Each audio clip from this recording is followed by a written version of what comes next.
Hello my dear soul family. मैं सत्या कंचन फिर से अपने यूट्यूब चैनल पे आज जो टॉपिक मैं लेके आई हूँ फ्रेंड्स, वो है कि क्या हमारे शरीर में कोई ऐसी टेक्निक है, कोई ऐसा मैकेनिज़्म है जिससे कि हम अपनी बीमारियों को खुद ठीक कर सकते हैं। अभी तो जैसे ही हमें कोई बीमारी होती है हमें तुरंत दवा का और डॉक्टर का ख्याल आ जाता है कि चलो हमें डॉक्टर से दिखा लें, और कोई बीमारी है तो हम उसका इलाज करवाएं, हम ये दवा खाएं, हम वो चीज़ करें। तो हमारा ध्यान बस बाहर की तरफ जाता है, अंदर की तरफ ये हमारा ध्यान बहुत कम आ पाता है दोस्तों। तो ये मैकेनिज़्म जो है ये हमारे अंदर है, बरसों से है, सालों से है। हमारे जन्म के साथ ही ये मैकेनिज़्म हमें दे के भेजा गया है। हमारे अंदर एक ऐसी सुपर कॉन्शस, ऐसी हमारी इंटेलिजेंट मैकेनिज़्म है जो कि हमें बार बार बतलाती है कि हमें क्या करना चाहिए, क्या नहीं करना चाहिए, हमें क्या खाना चाहिए, क्या नहीं खाना चाहिए, कब सोना चाहिए, कब उठना चाहिए। लेकिन हम उन चीज़ों की अनदेखी कर देते हैं। हमारा जो अंतर्मन है वो सोया पड़ा हुआ है। तो हम जब उस अंतर्मन को जगाते हैं तो हमारा वो मैकेनिज़्म जाग जाता है दोस्तों। हमारा वो इंटेलिजेंस पावर जाग जाता है कि हमारा शरीर खुद किसी भी बीमारी को ठीक कर सकता है।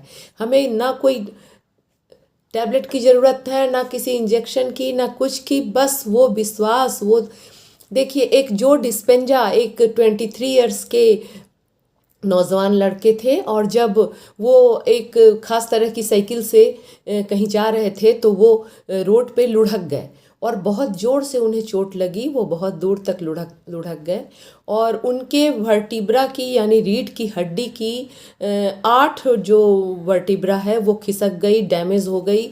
और उन्हें तुरंत हॉस्पिटल ले जाया गया। वो बेड रिडन हो गए। डॉक्टरों ने उनकी पूरी जांच की और कहा कि आपकी 8 वर्टिब्रा जो है वो डैमेज हो गई हैं।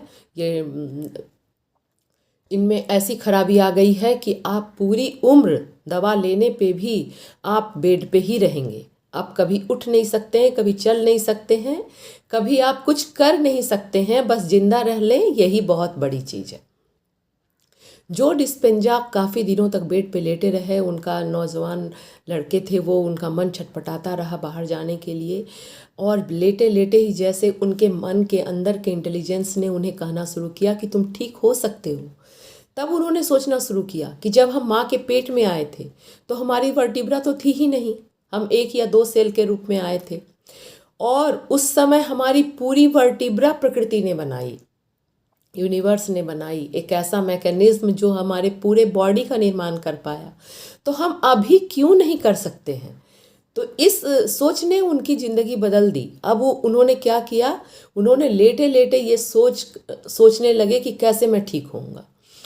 फिर उन्होंने तरह तरह की बुक्स पढ़ी, अपने एक फ्रेंड की मदद ली और वो लेटे लेटे ही मेडिटेशन करने लगे। लेटे लेटे ही विजुअलाइज करने लगे कि वो बिल्कुल ठीक हैं, वो चल रहे हैं, वो दौड़ रहे हैं, वो साइकिल चला रहे हैं, वो बगीचे में जा रहे हैं।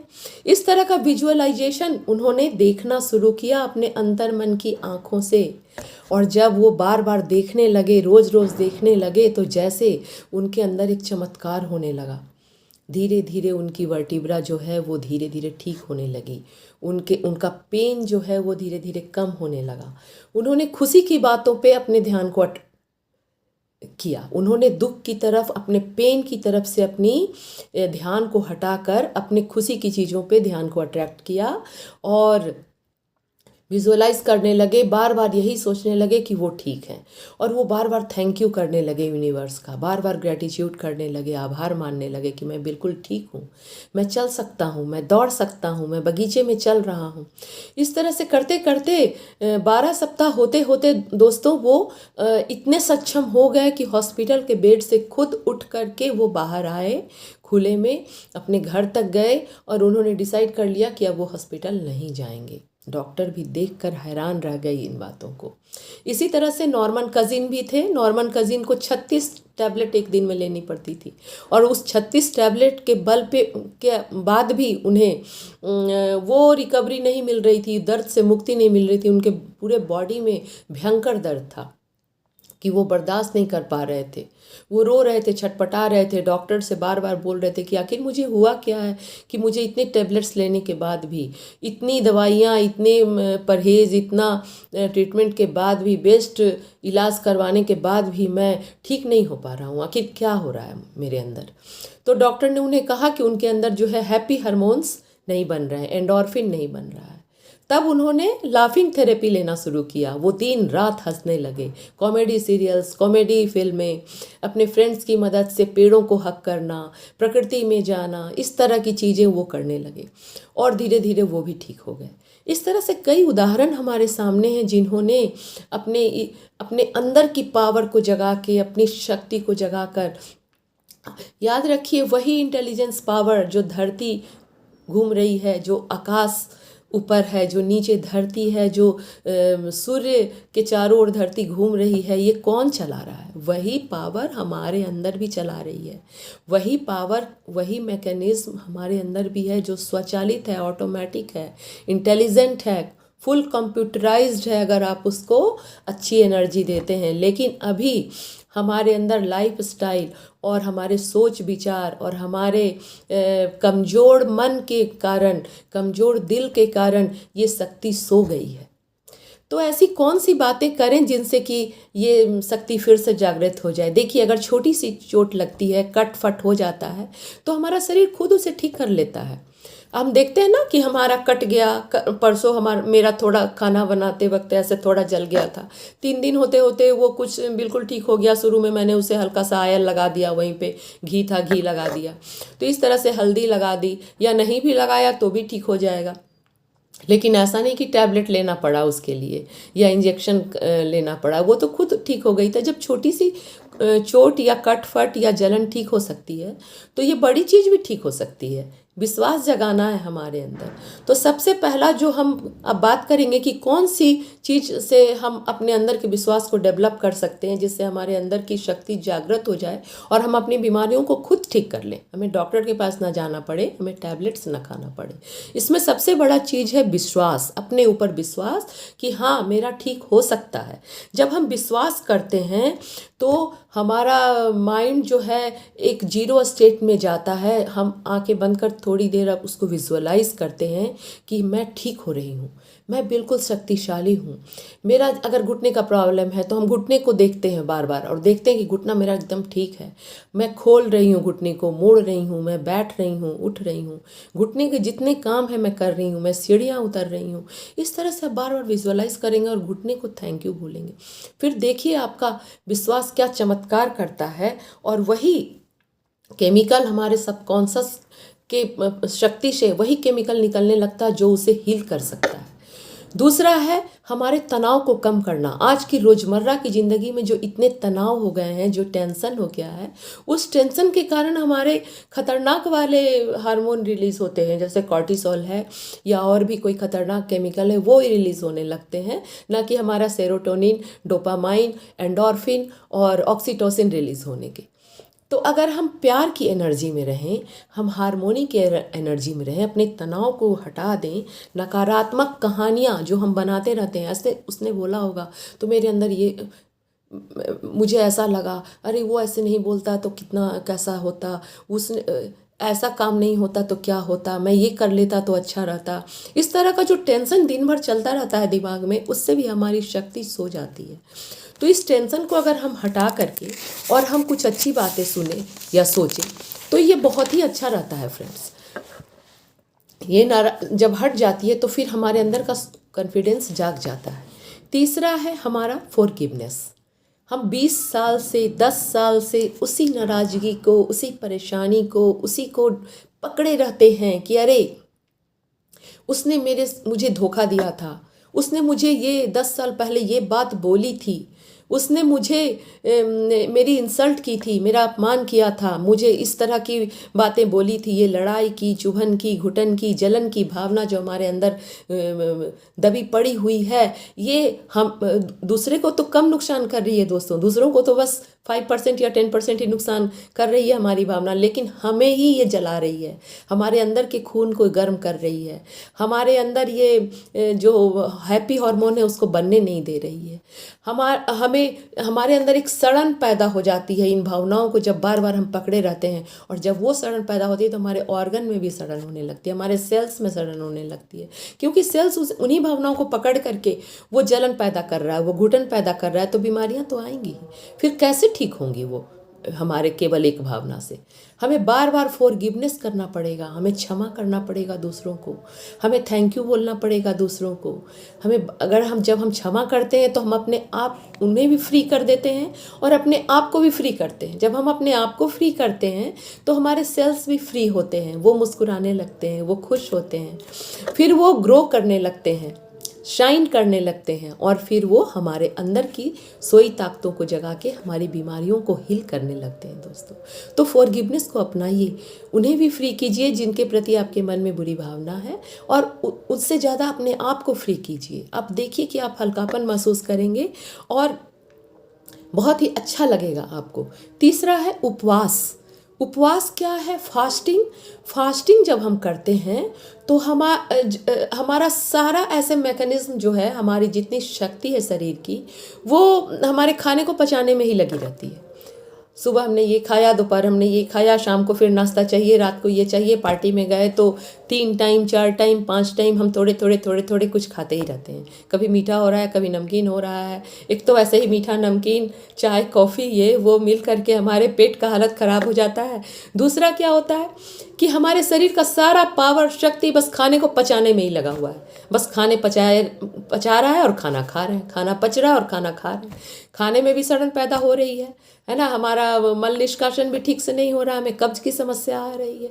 तो कैसे हमारी वो शक्ति जागेगी जो हमें हील करेगी? तो उसके लिए हमें करना होगा वीक में 1 दिन उपवास, फास्टिंग, जिससे कि हमारी शक्ति खाने को ना पचाकर फिर उस में लगे, उस चीज़ को ठीक करने में लगे जो हमारे अंदर पनप रहा है। जैसे कोई बैड सेल पनप रहा है कैंसर का, तो जब उपवास करेंगे तो जो हमारे गुड सेल हैं वो उस बैड सेल को खा लेंगे, क्योंकि गुड सेल को भूख लगेगी। गुड सेल को भूख लगेगी तो वो क्या करेगा? वो आप आसपास का जो सड़ा हुआ चीज़ है, जो खराब चीज़ है, उसको भी खा लेगा। तो जो बैड सेल है, कैंसरस सेल हैं, जो खराब सेल हैं, जो खराब कोशिकाएं हैं, उसे भी खाने लगेगी, है ना। तो इसलिए हमें फास्टिंग बहुत ज़रूरी है। अगर फास्टिंग हम नहीं कर पाते तो हम इंटरमिटेंट फास्टिंग करें, यानी कि 16 घंटे का उपवास, या अगर 16 घंटे भी नहीं तो 14 घंटे का उपवास। हम कोशिश करें कि 7 बजे शाम को खा लें, फिर अगले दिन हम 10 बजे ही खाएं या 11 बजे ही खाएं। हम बीच में कोई चाय कॉफ़ी कोई नहीं, पानी केवल आप ले सकते हैं। बहुत अगर भूख लगती है तो आप एक फ्रूट ले सकते हैं, बाकी उससे ज़्यादा आप कुछ मत खाइए। इससे क्या होगा, हमारी जो शक्ति है वो हमारा रिपेयर भी करती है। हमारे बॉडी में जहाँ टूट फूट हुई है, जैसे कि हमारे पैर में बहुत दर्द है तो हमारे मसल में टूट फूट हुई है, हमारे घुटने में टूट फूट हुई है, तो उस टूट फूट को, उस मसल के जो लिगामेंट हमारे खिसक रहे हैं, या हमारा जो नर्व्स इधर उधर हो रहा है ज़्यादा चलने से, दौड़ने भागने से, उसको वो रिपेयर करता है जो टाइम मिलता है शरीर की शक्ति को। तो जब हम खाते ही रहेंगे तो फिर कैसे वो ठीक करेगा? इसलिए इंटरमिटेंट फास्टिंग भी करें। इसको कहते हैं ऑटोफैगी, यानी कि जो गुड सेल है वो बैड सेल को खा लेता है। इस पे ही जापानीज जो एक साइंटिस्ट थे उन्हें नोबेल प्राइज़ मिला था फ्रेंड्स, ऑटोफैगी पे रिसर्च करने के लिए। ऑटोफैगी जब होता है, जब हम इंटरमिटेंट फास्टिंग करते हैं या पूरा फास्टिंग करते हैं 1 दिन का, तब ये होता है, और इससे हमारे सेल जो हैं वो और बेहतर हो जाते हैं। तो ये बहुत अच्छा है। फिर है कि प्रेजेंट में जीना। हम या तो फ्यूचर की बातें सोचते रहते हैं या पास्ट की बातें सोचते रहते हैं कि हमारे पास्ट में तो ये हुआ था, अरे पहले तो मेरे पास बहुत पैसा था, अभी मेरा पैसा नहीं है, मेरा जीवन कैसे चलेगा। या फ्यूचर का हम डरते रहते हैं कि फ्यूचर में मेरा क्या होगा, अभी तो मेरे पास पैसा, अगर मेरे बच्चे नालायक निकले, उन्होंने पैसा उड़ा दिया, तो फिर आगे मेरा ज़िंदगी कैसे चलेगा। अभी तो हम बहुत अच्छे हैं, कल मुझे बीमारी हो गई तो मेरी सेवा कौन करेगा। तो जब हम प्रेजेंट में जीते हैं तो हमारे सेल भी प्रेजेंट में होते हैं, है ना। हम अपने प्रति जागरूकता रखें, अपने सांसों पे ध्यान करें। सांसों पे ध्यान करने से हम तुरंत प्रेजेंट में चले जाते हैं दोस्तों। अगर हम आंखें बंद करके थोड़ी देर अपनी सांसों को देखें, सांसों को केवल ऑब्जर्व करें, है ना। अगर आप ध्यान से प्राणायाम भी करें तो ये भी एक तरह का जागरूकता ही पैदा करता है प्राणायाम। लेकिन हम प्राणायाम करते वक्त भी क्या करते हैं, या तो हम गाने सुनते हैं या प्राणायाम करते समय कोई भजन चला लेते हैं, कुछ नहीं। अगर आप कुछ भी मत कीजिए, केवल अपनी सांस पे ध्यान कीजिए। आप अनुलोम विलोम कर सकते हैं, आप भ्रसिका कर सकते हैं, कोई भी प्राणायाम कर सकते हैं, नाड़ी शोधन कर सकते हैं, लेकिन सांस पे ही बस ध्यान रहना चाहिए प्रेजेंट में। तो जब हम प्रेजेंट में रहते हैं तो हमारा जो पूरा मैकेनिज्म है वो हमारे प्रेजेंट वाली चीज़ों को ख़त्म मतलब बेहतर बनाने में लग जाता है। तो ये हुई। और तीसरा है कि हमारे आगे का लक्ष्य क्या है, क्या हमने कोई अच्छे काम का लक्ष्य लिया है आगे। अगर हमारा कोई लक्ष्य नहीं, हम निरुद्देश्य ही सुबह उठ रहे हैं, चल रहे हैं, बस कंप्यूटर ये एक रोबोट की जैसे हमारे लाइफ हो गई है कि इतने बजे हम 8 बजे हमने पेपर पढ़ा, 9 बजे हमने नाश्ता किया, हम 9:30 बजे अपने ऑफिस के लिए निकल गए। तो ये चीज़ें जो है हमें जो है ना एक जकड़ लेती हैं, एक जंजाल में हमें फांस लेती हैं। हमारे अंदर कोई उत्साह नहीं बच जाता है, हम बस रोबोट की तरह चले जाते हैं, जीवन की पहिए में घूमते जाते हैं। तो हमारे अंदर एक सुबह उठ के एक एम होना चाहिए। रात को ही आप उस एम को निश्चित करके सोइए कि कल मैं कुछ अच्छे काम करूँगी, चाहे वो अपने प्रति अच्छे काम हो, अपने फैमिली के प्रति अच्छे काम हो, कोई घर की साफ सफाई हो, चाहे कोई किसी को कुछ दान देना हो, किसी के प्रति कुछ अच्छा काम करना हो, वो बहुत ज़रूरी है। हम ये देखें कि हम अपना ही गुड वर्जन कैसे बन सकते हैं, जो हम हैं हम उसको ही अपना अच्छा रूप कैसे दे सकते हैं, और अपने को शाबाशी दें कि वाह तुमने बहुत अच्छा आज काम किया है। तब देखिए जीवन का एक उत्साह बनेगा और हमारे हैप्पी हुआ हार्मोन जो है वो बहुत ही हैप्पी हो जाएंगे, और फिर हमारी सारी बीमारियां अपने आप हील हो जाएंगी फ्रेंड्स। उसके बाद है ग्रैटिट्यूड। ग्रैटिट्यूड ऐसी चीज़ है, ऐसी टेक्निक है जिससे आप जो चाहे वो प्राप्त कर सकते हैं। अगर आपके मान लीजिए किडनी में खराबी हो गई है, अगर किडनी ठीक से नहीं वर्क कर रहा है तो आप किडनी को बार बार थैंक यू बोलिए, उसको सॉरी भी बोलिए। आप बोलिए सॉरी, मैंने तुम पे बहुत भार लादा, मैंने इतनी अनाप शनाप चीज़ें खाई जिससे तुम्हें मेरे ब्लड को प्यूरिफाई करने के लिए, फ़िल्टर करने के लिए बहुत मेहनत करनी पड़ी, और इसी मेहनत के कारण तुम खराब हो गए हो। सॉरी, अब से मैं इतनी ख़राब चीज़ें नहीं खाऊंगी या खाऊंगा, और मैं तुम पे ज़्यादा बोझ नहीं डालूंगा। सॉरी, तुम ठीक हो जाओ, you are very good, you are very working. इस तरह से करके हम अपने किडनी को थैंक यू बोलें, किडनी पे अपना हाथ रखें पीछे की तरफ से, है ना। फिर हम बोलें उसको कि तुम ठीक हो गए हो, वाह तुम्हें थैंक यू, तुम बहुत ठीक हो गए। यूनिवर्स को थैंक यू करें, हमारे 5 तत्वों को थैंक यू करें। जब 5 तत्वों से ही हमारा शरीर बना है दोस्तों, तो फिर हमें केमिकल की ज़रूरत क्यों पड़ती है, नहीं पड़ेगी। हमें केवल उसी 5 तत्वों को समन्वयता में लाना है, समरसता में लाना है, हारमोनी में लाना है।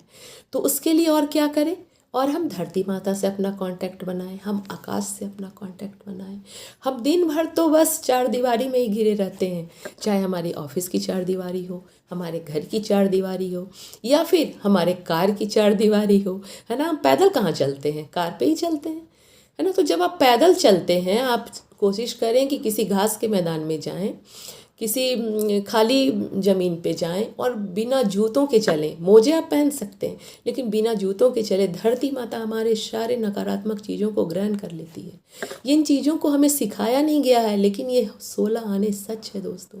देखिए जब अर्थिंग करते हैं तो हमारी जो पावर जो नकारात्मक होती है, जो ज़्यादा होती है, जो हमें डैमेज करने वाली होती है, वो नीचे चली जाती है धरती में, और धरती माता उसको ग्रहण कर लेती है। वो फिर ऊपर नहीं भेजती कि भाई तुम इससे डैमेज हो जाओ, नहीं भेजती वो हमारी सभी नकारात्मक चीज़ों को ग्रहण करती जाती है। हम आकाश में जाते हैं तो आकाश भी हमारे एंगर को, हमारे वो नकारात्मक भाव को ग्रहण कर लेता है। तो कोशिश करें कि खुले में बैठें, पेड़ों को हक करें, पेड़ों को सहलाएं, फूलों के पास जाएं, फूलों से बातें करें। देखिए ये सब चमत्कार है, हमारे 5 तत्व जागृत हो जाते हैं। सूर्य की रोशनी में बैठिए, आपका अग्नि तत्व जागृत होगा, है ना। सूर्य हमारे बाहर की अग्नि का और अंदर मणिपुर चक्र हमारे अंदर की अग्नि का प्रतीक है। इस तरह से जब हम करते हैं दोस्तों, तो हमारे अंदर एक चमत्कार होने लगता है और हमारा शरीर खुद हमें हील करने लगता है।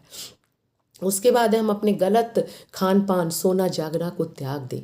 हम ना जो पिज्ज़ा, बर्गर, ये सब जो मैदे की चीज़ें हैं, जो ट्रांस फैट की चीज़ें हैं, इनको बिल्कुल ना कह दें। हम फ्रूट्स वेजिटेबल पे खाएं, घर की रोटी दाल सब्जी खाएं, है ना। अभी गेहूं भी खाना मना किया जा रहा है। खैर उतना भी अगर आप नहीं करें, ज्वार बाजरा रागी जो मिलेट्स हैं उन पे अगर आए तो देखिए कि क्या चमत्कार होता है हमारे अंदर। और हम अपने पांचों तत्वों से नाता जोड़ें, हम जल को थैंक यू बोल के ग्रहण करें, पानी पिएं, है ना। तो पांचों तत्व हमारे जागृत हो जाते हैं। हम जब सांस लेते हैं तो वायु को भी थैंक यू बोलें, देखिए कितना अच्छा हमें महसूस होता है फिर। और एक है हैप्पीनेस। हैप्पीनेस ऐसा है, लाफ्टर और हैप्पीनेस ये दो चीज़ें जो हैं रिवर्स करने की क्षमता रखती हैं। हमारे अंदर जो नकारात्मक भाव है, अगर हमारे अंदर एक नकारात्मक भाव आ रही है कि अरे उसने तो मुझे ऐसे गाली दी थी, उसने तो मेरा अपमान किया था, और उसी को हम 5 दूसरे से रिप्लेस कर दें कि ठीक है उसने ऐसा किया था तो मैंने उसे ग्रहण नहीं करना है, मैं उसकी अच्छी बातों को सोचती हूँ, कुछ तो उसमें अच्छाई भी होगी, और नहीं भी है तो कोई बात नहीं, मैं उसको डिलीट करती हूँ और प्रकृति की अच्छी चीज़ों को ग्रहण करती हूँ। जो अच्छे लोग हैं उनके बारे में सोचती हूँ, है ना। तो कुछ अच्छे लोग भी हैं, उनको आप थैंक यू बोलिए, अपने माता पिता को थैंक यू बोलिए। और हैप्पीनेस की भावना हमेशा रखिए कि मैं बहुत खुश हूँ, वाह मुझे भगवान ने इतना अच्छा शरीर दिया है, वाह मुझे इतनी अच्छी खाने पीने की चीज़ें दी हैं, इसके लिए थैंक यू। और मैं खुश होके खा रही हूँ, मैं खुश होके पानी पी रही हूँ, मैं खुश होके घूमने जा रही हूँ। तो ये एक हैप्पीनेस की भावना जो है ना, अपने आप हमारे किसी भी उंड को, किसी भी घाव को हील करने की क्षमता रखती है, किसी भी हड्डी के रोग को, किसी भी अर्थराइटिस को, किसी भी पेन को दूर करने की क्षमता रखती है। दोस्तों, एक हैप्पीनेस की भावना जो है ना हमारे पूरे शरीर को बदल देती है। तो अगली बार जब आपको बुखार आए तो आप पैरासीटामोल लेने की जगह गर्म पानी से अपना उपचार कीजिए, गर्म पानी पीजिए, गर्म पानी में पैर रखिए और भगवान को थैंक यू कहते हुए देखिए कि आपका फीवर जो है कुछ देर में उतर जाएगा। क्योंकि ये बॉडी आपको सिम्टम दे रहा है कि आपके अंदर कुछ खराब चीज़ें चली गई हैं, बॉडी उसको गर्म करके उसको निकालने की कोशिश कर रहा है। तो उसको दबाइए मत, तुरंत उसको निकलने दीजिए। प्रकृति में जाइए, धरती माता पे अपने पैर रखिए और बोलिए धरती माता से खींच लीजिए मेरे सारे दर्द को, और फिर देखिए चमत्कार हो जाता है। विजुअलाइज कीजिए अपने आप को, हमेशा हैप्पी महसूस कीजिए, मेडिटेशन कीजिए। मेडिटेशन जो है उसमें जब ऊपर की किरणें आती हैं, जो भगवान की किरणें मैंने कहें या यूनिवर्स की जो किरणें कहें, उसमें हीलिंग कैपेसिटी होती है फ्रेंड्स। वो जब आपके अंदर आती हैं और धीरे धीरे उतरती हैं तो वो उनको आपको बोलना नहीं पड़ता है कि वो आपको ठीक करे, वो खुद आपको ठीक करती हैं। उसी तरह से रेकी है, मैं रेकी मास्टर हूँ। मैं रेकी से जब किसी को ठीक करती हूँ मुझे बहुत खुशी होती है। इस तरह से आप रेकी थेरेपिस्ट से भी आप ले सकते हैं, जो आपके आसपास में कोई रेकी थेरेपिस्ट हो आप उनसे सहायता ले सकते हैं फ्रेंड्स। तो इस तरह से आप अपने आप को जागृत कीजिए, आप विजुअलाइज कीजिए। देखिए जो हम विजुअलाइज करते हैं हमारा माइंड उसको ही सही मानने लगता है और हमारा शरीर फिर उसी को ग्रहण करने लगता है कि हम बिल्कुल सही हैं। तो इस तरह से वो कल्पना में की गई बातें भी हमारे ऊपर सही होने लगती हैं। इस बात पे जब विश्वास होकर आप करेंगे तो आपका पूरा शरीर खुद ब खुद हिल हो जाएगा। पहले भी हुआ है, बाद में भी हो रहा है। इसलिए thank you thank you thank you मेरे वीडियो को देखने के लिए। कृपया लाइक कर दें और सब्सक्राइब कर लें अगर नहीं किया है तो। आगे भी मैं ऐसे वीडियो लाती रहूँगी। धन्यवाद। आपका दिन बहुत मंगल सुखमय हो, आपका पूरा साल खुशियों से भरा रहे। धन्यवाद।